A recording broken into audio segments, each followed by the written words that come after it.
noite. Está começando pela rede CNT de televisão, o Jogo do Poder, um espaço aberto para a discussão política. Nós, aqui da CNT, acreditamos que o debate, o contraditório, é ponto de partida para o exercício de um dos direitos mais fundamentais, o de ser informado com absoluta correção e transparência. Esse é o nosso objetivo, esse é o objetivo aqui do Jogo do Poder, que tem o prazer de receber nesta noite a doutora Renata Gil, presidente da Associação dos Magistrados Brasileiros. Boa noite, doutora Renata. Boa noite, Ricardo. É um prazer estar aqui com você. É um prazer recebê-la no Jogo do Poder. E para participar desse bate-papo, eu trouxe também o advogado Daniel Homem de Carvalho. Boa noite, Daniel. Boa noite, Ricardo. Boa noite, presidente Renata. Prazer estar aqui. É um prazer recebê-los aqui no Jogo do Poder. Doutora Renata, eu vou começar com uma pergunta bem genérica.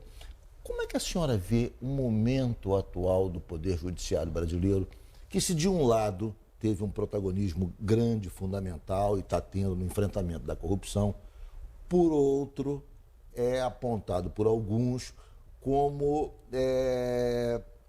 se estivesse se manifestando de maneira um pouco exagerada, num ativismo um pouco além da medida. Como é que a senhora vê a situação? Que tipo de síntese a senhora faz da importância do judiciário nesse momento? É natural esse sentimento no momento em que o protagonismo acontece. O Poder Judiciário foi chamado para combater a corrupção no país, tem exercido esse seu papel de forma muito firme e independente. Então, o resultado disso é uma certa incompreensão das decisões, e aí essas decisões são altamente discutidas hoje em todos os grupos sociais, a própria imprensa mesmo monta grupo de jornalistas para debater essas decisões judiciais, e há avaliações de algum exagero ou outro, mas que estão todas sendo reavaliadas pelas cortes superiores, e o resultado disso tudo é que essas decisões têm sido mantidas também pelas cortes superiores. Então, esse protagonismo gera um ataque, a gente tem sofrido... Fala esse ativismo do judiciário exagerado, coisas do gênero, assim. Eu não vejo como um ativismo exagerado, eu vejo que há um ativismo, mas um ativismo em resposta a essa chamada que a sociedade fez ao judiciário para atuar nesse equilíbrio entre o executivo e o legislativo, né? Esses desvios que são aí conhecidos e que a gente começou já com a apuração do Mensalão e agora com a Lava Jato, o judiciário é que tem apreciado todas essas questões. Algumas delas poderiam ter sido apreciadas, inclusive, por agências reguladoras dos governos, né, através de também uma atuação mais firme do Poder Legislativo. Isso não aconteceu, o judiciário é chamado e está entregando aí à sociedade o que ela espera dele. Doutora Renata, eu ainda me lembro de uma época em que se falava que juiz só falava nos autos. Era muito comum esse tipo de síntese do comportamento do juiz. Não, o juiz só fala nos autos e ponto final. De um tempo para cá isso tem mudado, e mudado de maneira bastante vigorosa.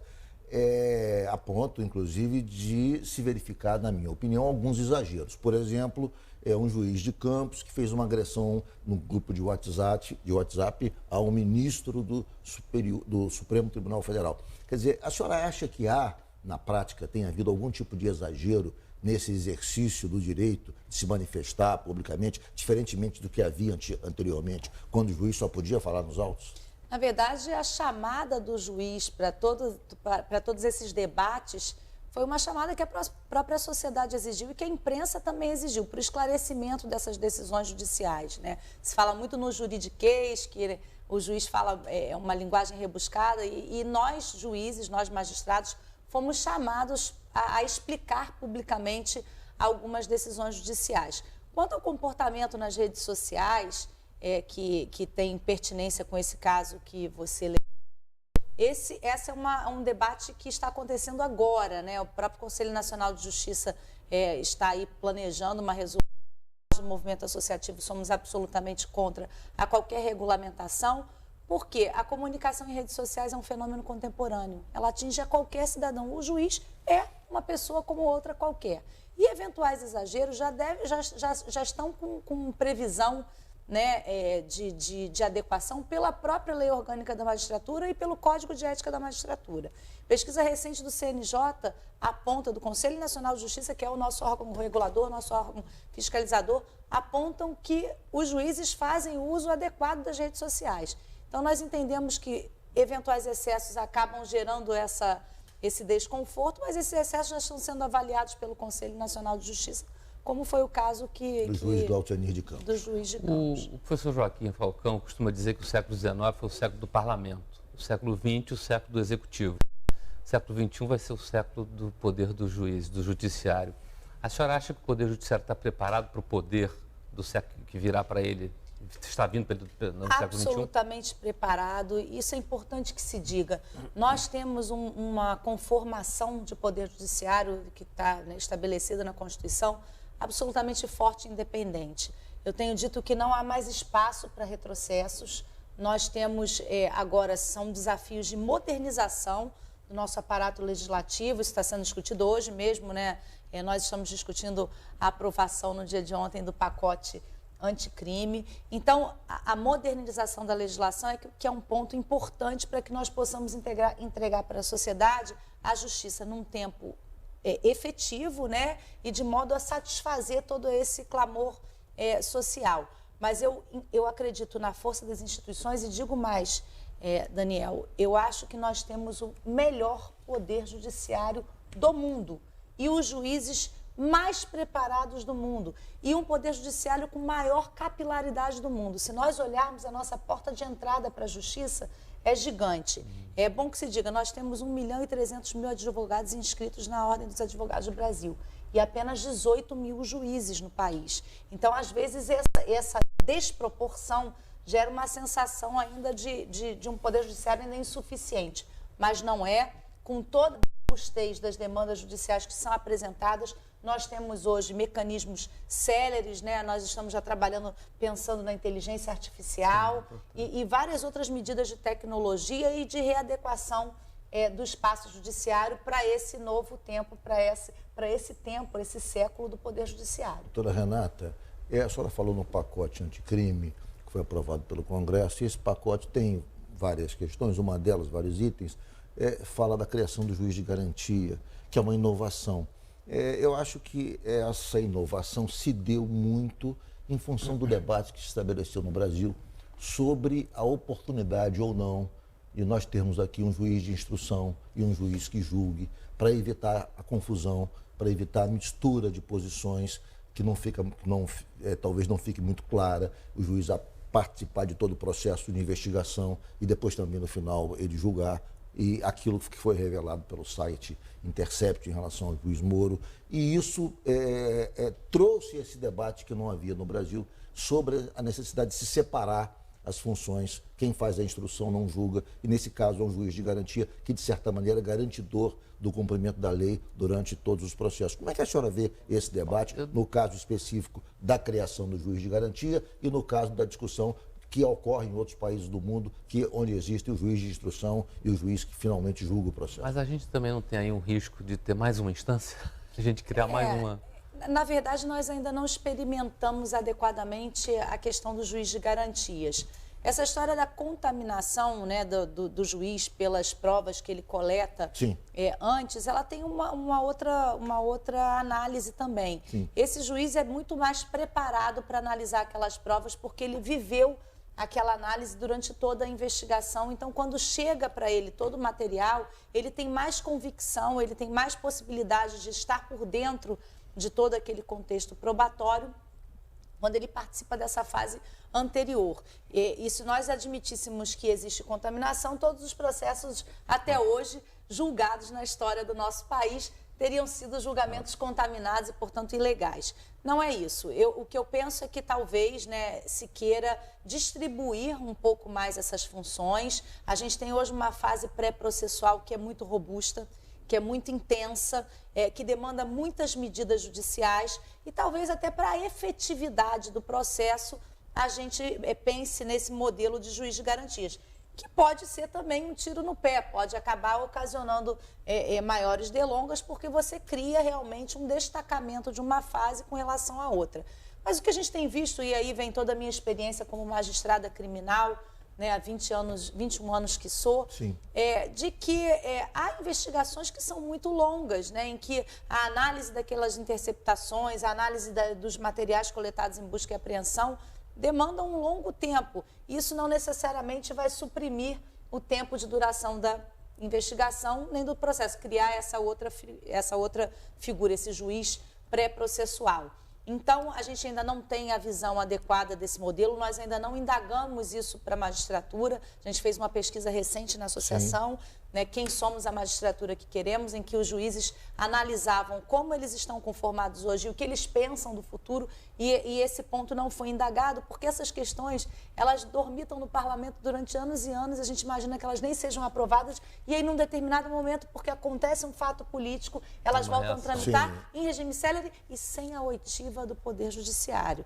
Isso é que, assim, me causa bastante estranheza e desconforto, e que a gente tem tentado, no movimento associativo, suprimir. Tem que haver debate, tem que haver diálogo sobre essas medidas que serão por nós aplicadas. Quem aplica o sistema de justiça são os juízes. Eu vou fazer um rápido intervalo, o Jogo do Poder volta já já, hoje com a presidente da Associação dos Magistrados Brasileiros, presidente eleita, vai tomar posse na próxima quarta-feira, doutora Renata Gil.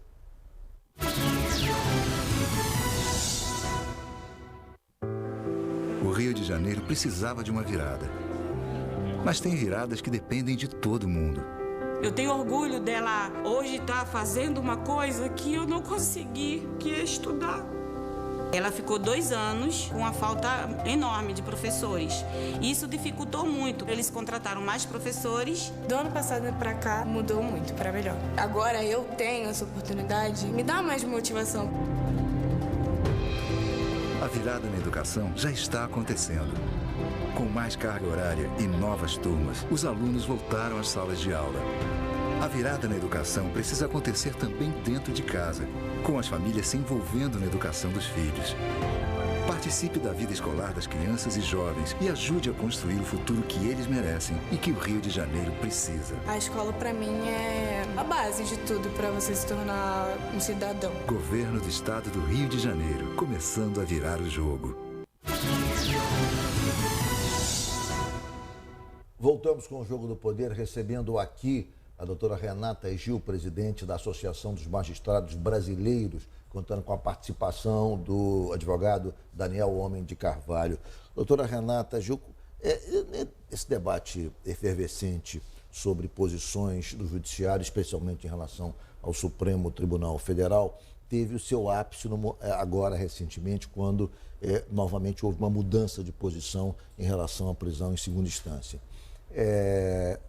Por pequena maioria, novamente, como foi inclusive anteriormente, quando houve a mudança pela prisão em segunda instância, foi também por estreita maioria. E agora se muda novamente por estreita maioria de novo. Mas como é que a senhora vê essas mudanças em relação à questão da segunda instância? E mais, se em alguma medida essa mudança inibe ou não o combate à impunidade no Brasil?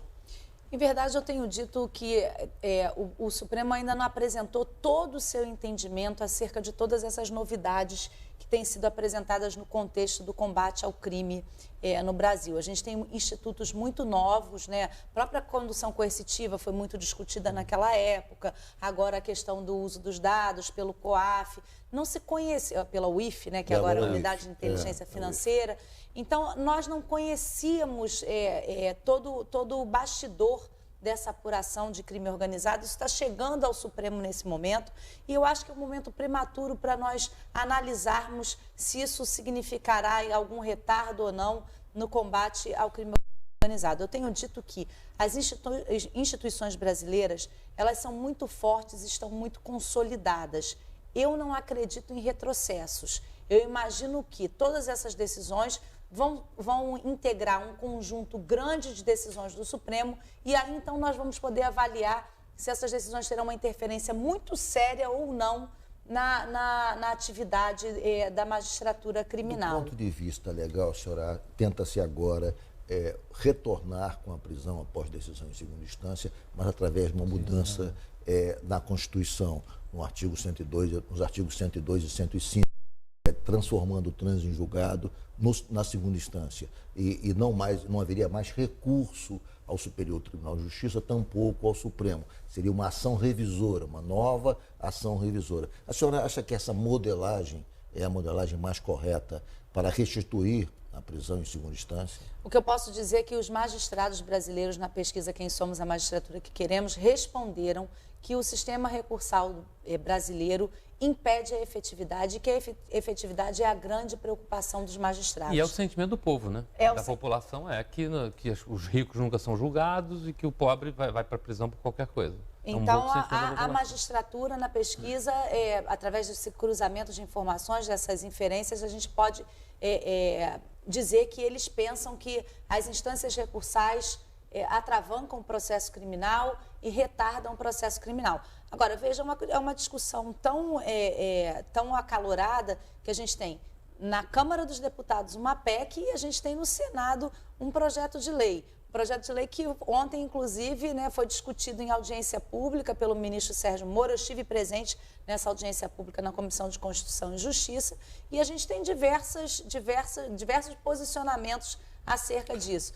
E aí, num determinado momento, eu cheguei até a ouvir, no próprio Supremo Tribunal Federal, lá nos bastidores, que talvez fosse importante que se estivesse ainda a instância do Superior Tribunal de Justiça, isso foi suprimido depois. Então, eu penso que isso ainda não está absolutamente consolidado no parlamento e nem na sociedade. A gente ainda não chegou ao modelo ideal. O que posso dizer é que o número de recursos hoje gera uma delonga processual muito grande. O presidente da Câmara, Rodrigo Maia, disse que esse modelo tem o condão de resolver essa questão, que é uma insatisfação geral da sociedade em relação à pouca celeridade dos julgamentos.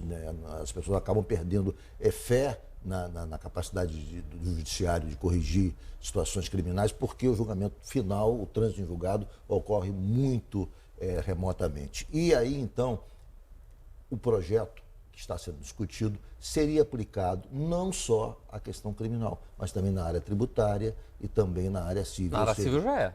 Na área civil você tem execução provisória. Condenado com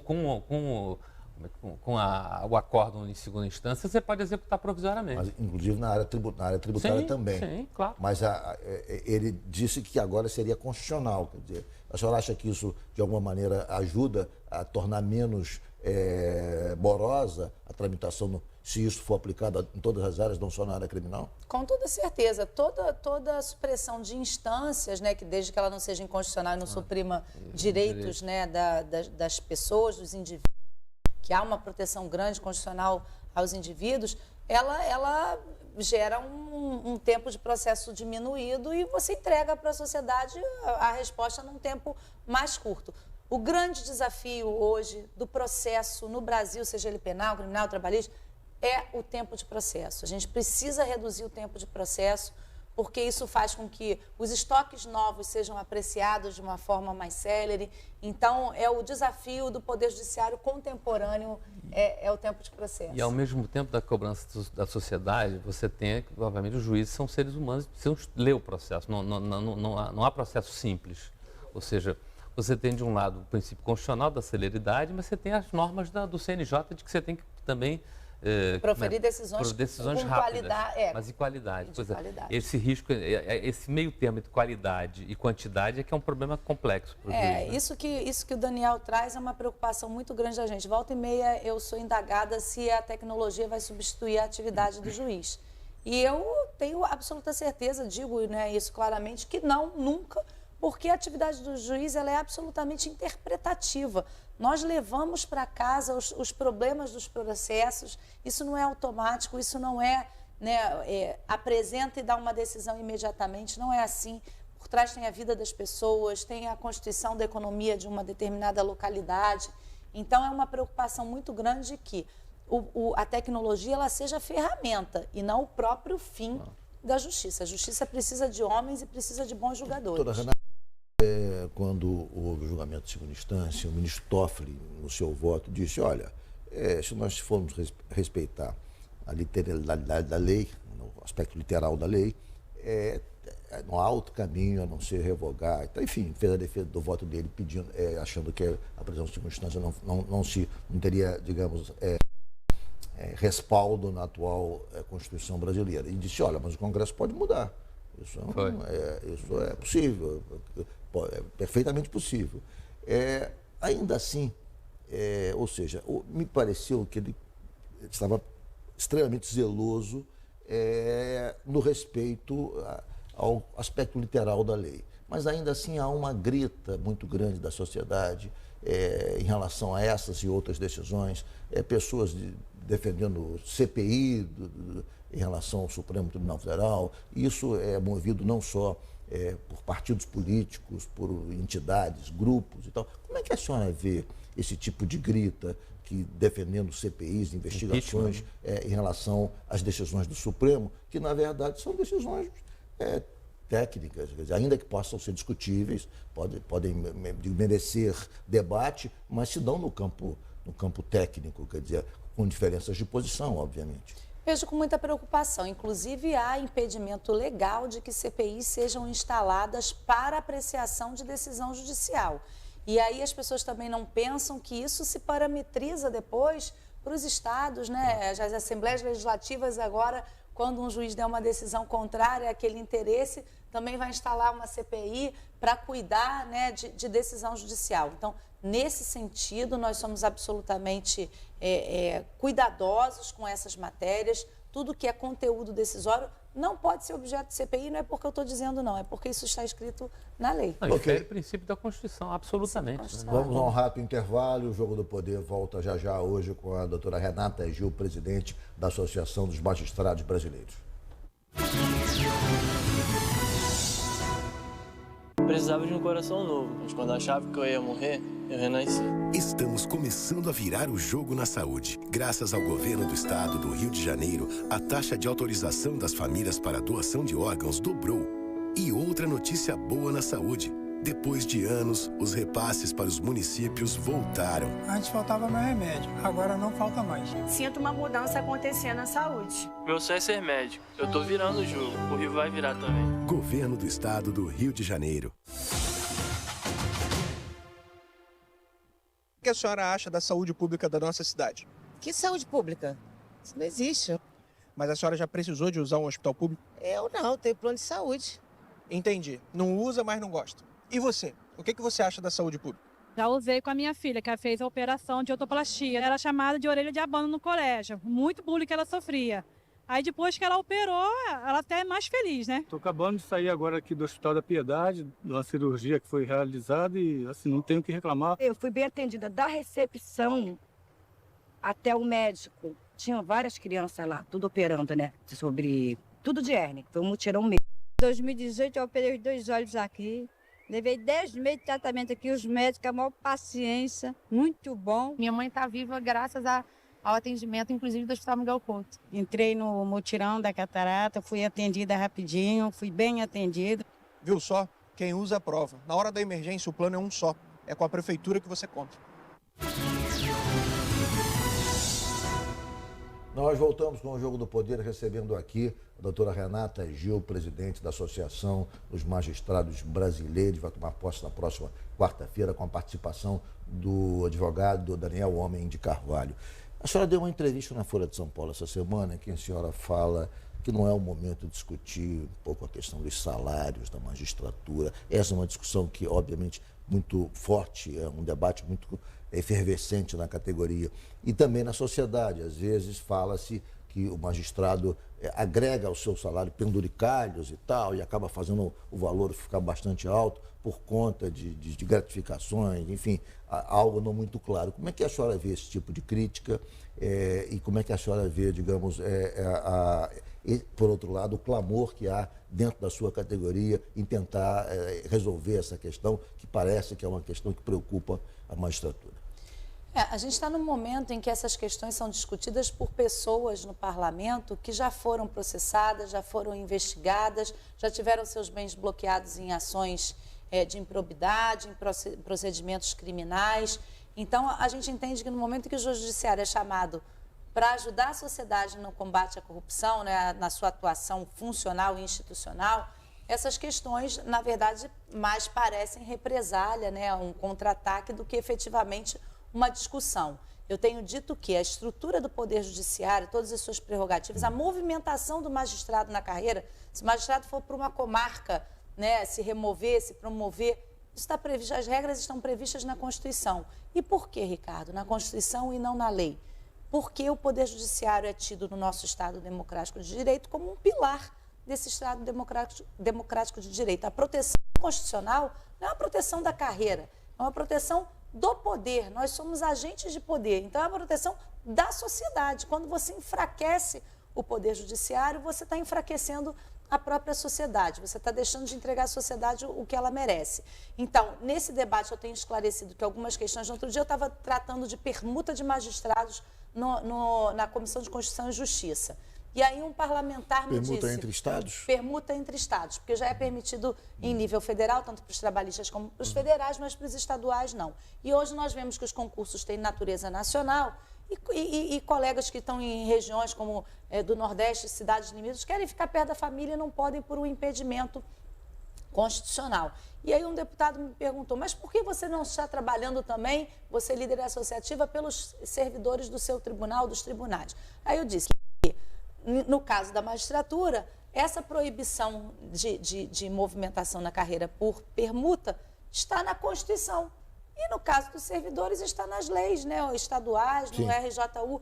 Então, nem mesmo, né, o parlamento conhece exatamente toda a estrutura do Poder Judiciário. Nós temos essa proteção constitucional não pelos indivíduos juízes, por cada juiz ou pelos tribunais, mas como proteção da sociedade, para que um juiz não seja tirado de um lugar porque está dando uma decisão contrária àqueles interesses e vá para outro.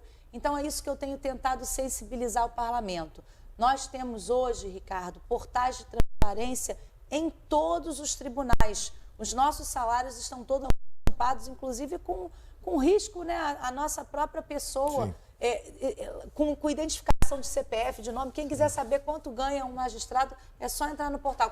Quanto ganha um promotor, é só entrar no portal. Então, eu não vejo agora que, nesse momento, a gente esteja discutindo extrateto para o Poder Judiciário, quer dizer, numa tentativa de intimidação da atuação dos bravos juízes brasileiros que estão aí enfrentando os processos. O raciocínio vale, então, também para a lei de abuso de autoridade, né? Mesma coisa com relação à lei de abuso de autoridade. Que vai entrar em vigor agora em janeiro.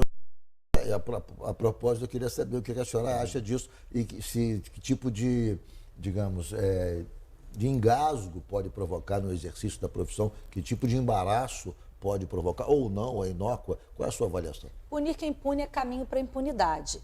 Imagine que um juiz esteja num processo grave, né, avaliando condutas criminosas sérias, e aí uma das partes, né, um dos advogados daquele processo, ou o delegado, ou qualquer dos envolvidos, diga que o juiz abusou da autoridade. Com que autoridade aquele juiz consegue continuar aquela investigação séria? E aí quantas vezes ele terá que responder, parar sua vida, preparar dossiês, entregar a defesa? Ele passa a ser investigado e julgador ao mesmo tempo.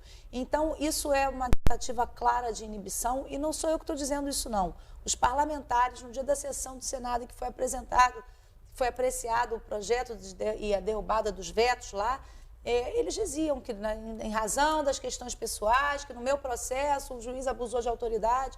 Então, é uma tentativa de retaliação clara pela atuação firme do Poder Judiciário. A Associação dos Magistrados Brasileiros já entrou com uma medida no Supremo Tribunal Federal. Nós atuamos antes da aprovação no Parlamento, tentando sensibilizar, mostrando os pontos negativos. Nós conseguimos algumas alterações. Aquele próprio artigo 1º da Lei de Abuso de Autoridade, que a gente diz que é a lei da impunidade, ele já tem um dolo específico. Isso foi uma construção com o Parlamento, mas nós não imaginávamos que esse projeto antigo de 2 anos que estava engavetado fosse ser repristinado e aprovado em regime de urgência num tempo tão rápido. Mas nós estamos questionando a constitucionalidade dele, a constitucionalidade no Supremo Tribunal Renata, Federal. como é que a senhora vê, que tipo de expectativa a senhora tem num julgamento que vai acontecer em breve, eu não sei, talvez ano que vem, na segunda turma do Supremo Tribunal Federal, que vai julgar a parcialidade ou não do juiz Moro? Já houve, isso seria julgado agora, mas o ministro Gilmar Mendes resolveu transferir esse julgamento para ano que vem, não vai mais fazê-lo agora. Como é que a senhora vê esse tipo de avaliação, esse tipo de exposição que o atual ministro da Justiça terá diante do julgamento de toda a sua trajetória na Lava Jato pela segunda turma? Sobre processos em julgamento, eu sempre me de me manifestar, porque isso é um princípio, inclusive, da magistratura. A gente obedece lá a lei orgânica e eu, como presidente da associação, continuo adotando essa linha. Agora, o que eu posso dizer é a minha história com o juiz Sérgio Moro. O juiz Sérgio Moro trabalhou comigo muitos anos na Estratégia Nacional de Combate à Corrupção e à Lavagem de Dinheiro. Ele claramente está no governo como ministro da Justiça, se desligou do Judiciário, está como ministro da Justiça, tentando implementar no país todas as medidas anticorrupção, né, e anti-lavagem que sistemas internacionais já implementaram e que ele estudou muitos anos, né, ele tem uma participação ativa em países como França, Estados Unidos, na estruturação dos órgãos no combate à lavagem, ao financiamento ao terrorismo e à própria corrupção. O que eu posso dizer é que as decisões do ministro Moro, até ele deixar o cargo, sempre foram confirmadas pelas cortes superiores. Como é que a senhora vê a crítica a ele de que, ao aceitar um cargo político depois do trabalho da Lava Jato, ele tirou um pouco a legitimidade das decisões que tomou? Eu não avalio, isso é uma avaliação pessoal, né, de cada um. Eu acho que ele deve ter tido os motivos dele para aceitar. Pelo que eu conheço dele, eu penso que ele deva ter aceitado. Inclusive, eu dei até uma entrevista em que eu acreditava que ele não fosse aceitar o cargo, né? E ele acabou aceitando. Eu fiquei surpresa, isso demonstra que eu fiquei surpresa com a aceitação dele para o cargo. Mas por conta dele aceitar um cargo no Executivo e ele ser um juiz tão atuante nessa área de construção do combate à lavagem. Eu imaginei que ele fosse querer consolidar melhor o combate à lavagem e à corrupção dentro do Judiciário. Mas ele tinha um projeto mais ambicioso de colocar o próprio Executivo com essa estrutura para esse combate. E não é novidade, né, no Brasil. O presidente Collor convidou o presidente do TSE para ministro dele. É verdade. Há uma, em função do protagonismo do Judiciário, que é um protagonismo, enfim, justificado, mas existe, é real, o Judiciário tomou uma dimensão no Brasil que não tinha, por conta do combate à corrupção. Fala-se, vez por outra, de que um juiz pode ser candidato aqui e acolá. Sabedores disso, os deputados começam a preparar projetos de lei proibindo eventuais candidaturas de juízes e exigindo que juízes mantenham uma quarentena de 5 anos após deixar a magistratura para poder se candidatar a um cargo eletivo. Como é que a senhora vê esse tipo de projeto? Eu acho que, complementando a pergunta, se permite, presidente, ao lado desse protagonismo que o Judiciário tomou, ele também, ao mesmo tempo, toma uma visibilidade que é suscetível a esse tipo de retaliação. Algumas que você aqui mencionou e essa que enfim, é uma coisa esdrúxula, né? Ou seja, ele passa a ser, por esse protagonismo, passa a ser um cidadão de segunda classe. Não pode falar nas redes sociais, não pode ser candidato, não pode... Ou seja, é uma situação paradoxal, né? Muito poder, muita exposição, muita tentativa de responder à sociedade, mas, ao mesmo tempo, levando pedrada do outro lado, né? E esse protagonismo é um protagonismo que a própria imprensa que dá, não é o juiz que vai lá na televisão e apresenta as decisões dele. As decisões dele, que são públicas, são levadas, né, à imprensa, a sociedade acaba conhecendo. Isso é um fenômeno moderno. A gente tem hoje, né, todo mundo discutindo as decisões judiciais, como a gente tinha dito aqui no início. Eu penso que isso é mais uma tentativa de apequenamento do Poder Judiciário, como o Daniel falou.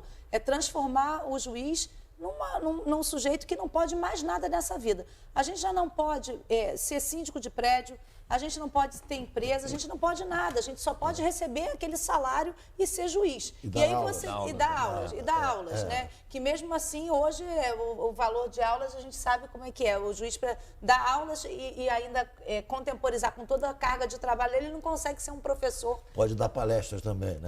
Alguns, né, podem dar palestras, mas até a remuneração dessas palestras é questionada, né? Ele está sempre sujeito a uma fiscalização, um compliance do Conselho Nacional de Justiça muito intenso. Então, eu acho que é completamente absurda essa quarentena. Se o juiz se desliga da sua função judicial, ele é um cidadão como outro qualquer. Não vai interferir na Não vai interferir em nada, não. Bom, rápido intervalo, o Jogo do Poder volta já, hoje com a doutora Renata Gil, presidente da Associação dos Magistrados Brasileiros.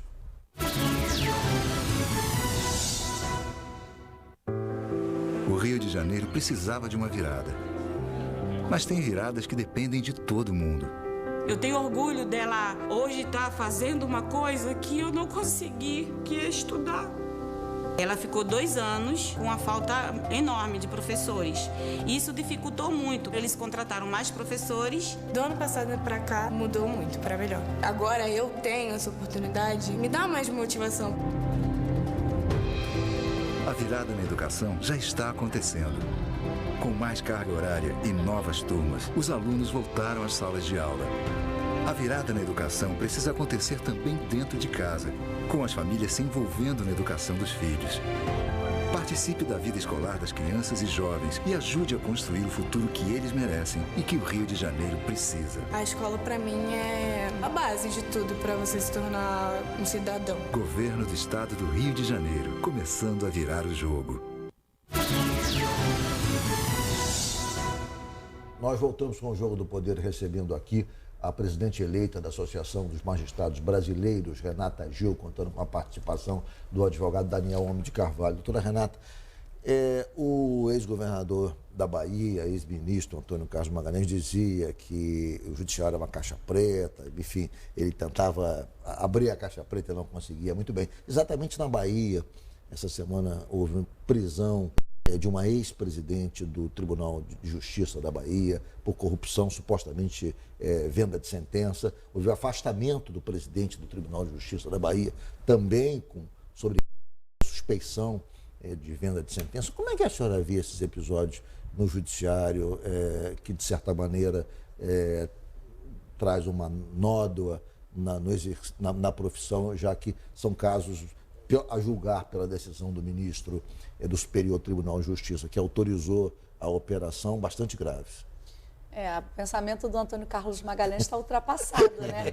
A prova disso é de que saiu uma operação como essas, bem sucedida. Exatamente na Bahia. Exatamente na Bahia, bem sucedida, sem vazamentos, com cumprimentos de mandados, né, de prisão. Nós não temos acesso ao conteúdo dos autos, nós tivemos acesso às decisões, os fatos aparentemente são sérios, mas a gente vai ter que aferir se aqueles cruzamentos todos, né, se as pessoas tinham patrimônio anterior que justificasse, isso ainda não está devidamente apresentado. Isso aí é a fase probatória para saber se aquelas pessoas realmente têm culpa ou não das imputações que são feitas. Mas isso, para mim, é uma clara demonstração de que o Estado brasileiro está absolutamente preparado a enfrentar as suas mazelas internas. Os poderes estão preparados para cortar na própria carne, né? O Superior Tribunal de Justiça, órgão do Poder Judiciário, cortando na própria carne do Poder Judiciário. É um exemplo, né, de independência, de imparcialidade, e que hoje todas as informações acabam sendo públicas e podem ser cruzadas. E a desnecessidade da CPI. Que o próprio judiciário é capaz de ter autonomia e independência de punir. Exatamente, é um exemplo claro de funcionamento dos compliances internos das instituições.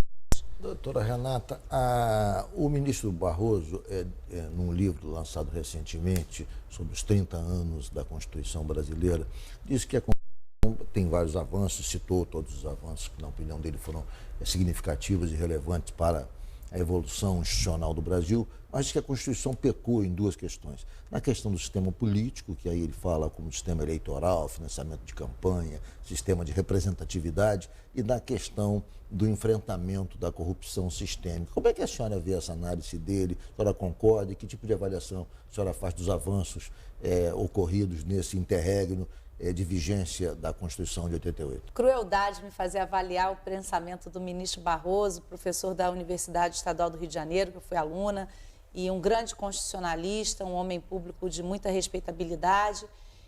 Eu penso que a questão com relação ao sistema político, ela ainda não está absolutamente decantada e preparada para o debate, tanto que foram formadas diversas comissões, né, estudos sobre tudo isso, e a gente não consegue avançar porque não se consegue entender um sistema político efetivo num país de dimensões continentais como o Brasil. Temos mazelas a serem depuradas, penso que elas vão ter que ser enfrentadas pontualmente, porque há uma grande resistência da própria casa, né, do parlamento. E com relação à corrupção, o que eu penso é que as instituições brasileiras já são bastante fortes, não há necessidade de maior previsão, né, constitucional ou de criação de novos instrumentos. O Brasil é subscritor dos principais tratados internacionais de combate ao crime organizado, de combate à corrupção, de combate ao crime transnacional.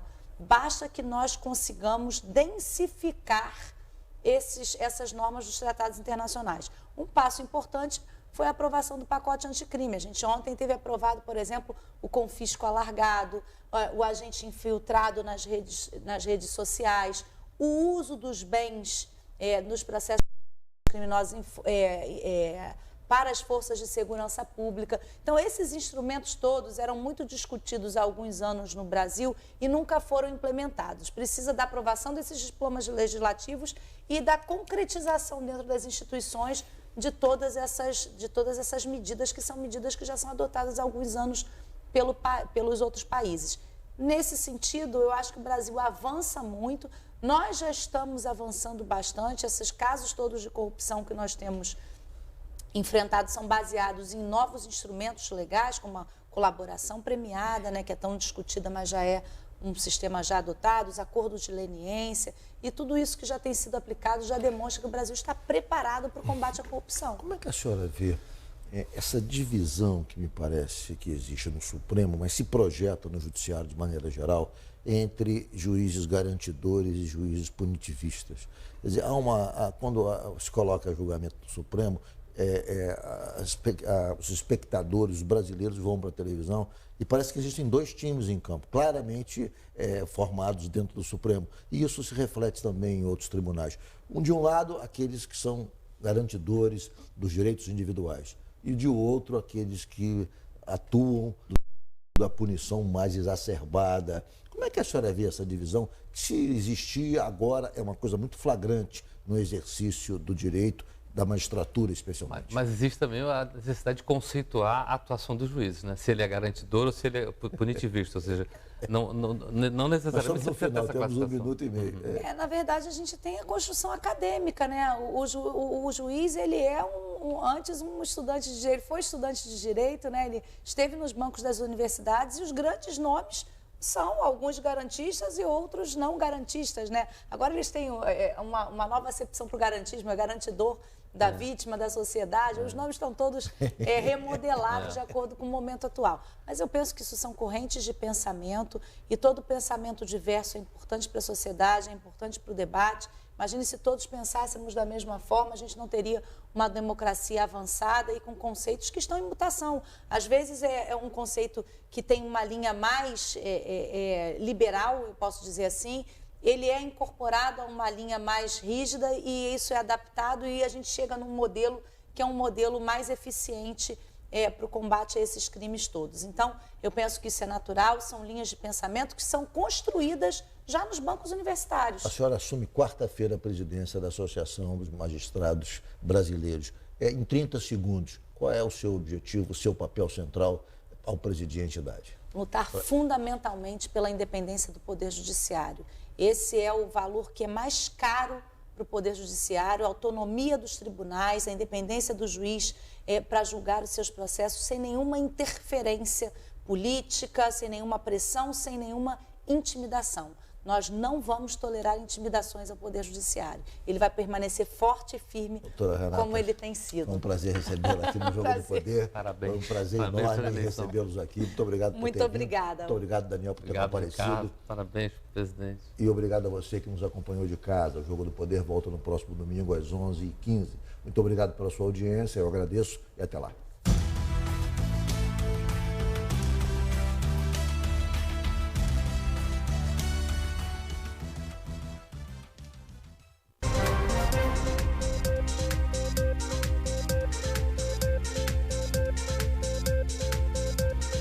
Em algum lugar da sua cidade, do seu estado, alguma coisa está acontecendo. CNT Notícias, segunda a sexta, 21h. Você não é fruto do acaso. É obra das mãos de um artista. Tem alguém lá em cima que te conhece pelo nome e sabe quantos fios de cabelo tem na sua cabeça, ainda que não sejam muitos. Talvez seja a hora de conhecê-lo, sem que você precise ir para o outro lado. Ele pode ter as respostas que você não encontrou ou as perguntas que ainda não fez. Pode fazer os erros do passado ganharem um novo significado e transformar obstáculos em degraus. Tudo que deu errado até aqui empurrou você para o seu destino. Está na hora de descobrir que o amor é mais importante que as conquistas e que é possível nascer de novo em qualquer parte da vida. Tem alguém lá em cima que quer segurar a sua mão e dizer: levanta, você não está sozinho. CNT, um canal de esperança.